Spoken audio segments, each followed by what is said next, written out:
jam i një mendje me ju. Partia Demokratike duhet të mbahet frymës së kuvendit të saj.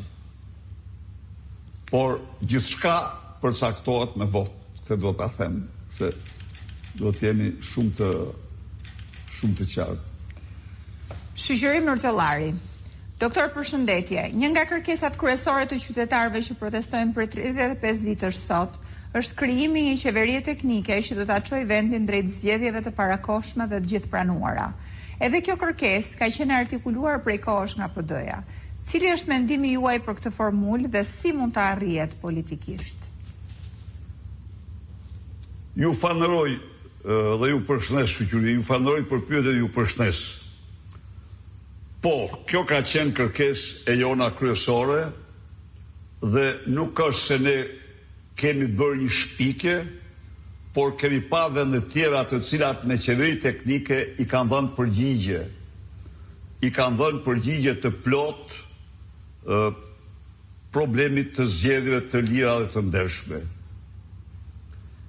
Natyrisht, kemi mirëpritur shumë kërkesën e protestës rinore qytetare ose për krijimin e një qeverie teknike, kërkesë si kërkesë e parë e tyre.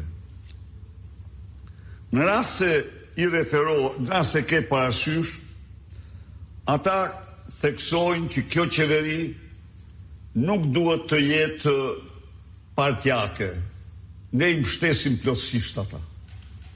Ne nuk synojmë të ndajmë pushtet në këtë qeveri, por synojmë një qeveri e cila të përmbush misionin e madh të rikthimit të votës lirë ndaj shqiptarëve. Edhe një sqarim do bëj këtu. Pse kam mbështetur unë dhe kam gjetur të mençur kërkesën e tyre për kufizimin e mandatit të kryeministrit të 2 mandate? Shoqëri,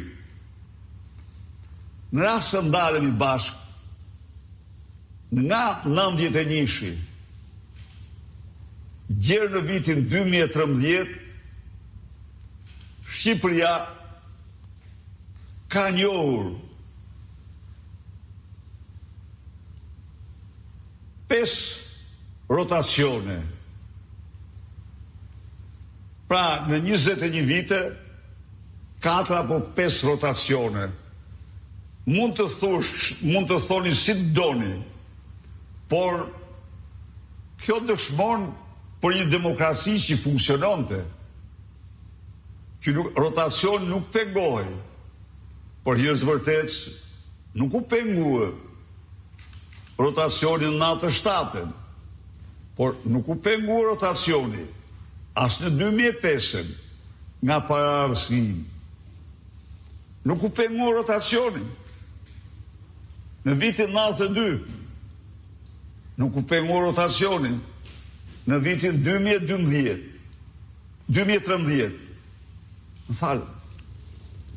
Blokim në rotacionit e solli